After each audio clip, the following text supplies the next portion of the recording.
Maswerteng hapon po mga ka-STL. Narito na po ang resulta ng STL Bulacan para sa araw na to, second draw.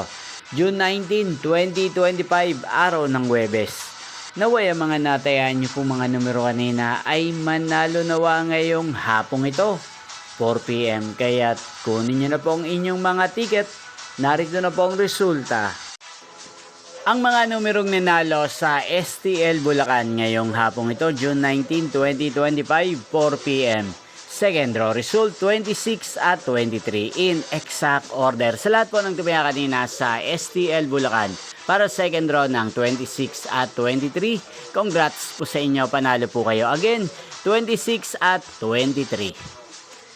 At ngayong hapong ito sa STL Bulacan, natin pong i-shoutout si Ate Eva ng Bulacan na araw-araw pong nanonood sa channel na to. Shoutout po sa inyo, Ate Eva. Sana po ay nasa mabuti kayong kalagayan. Inyo pong napanood ang resulta ng STL Bulacan sa channel na to, Roderick Hernandez TV. Magkita-kita pong muli tayo mamayang 8 PM. Thank you for watching.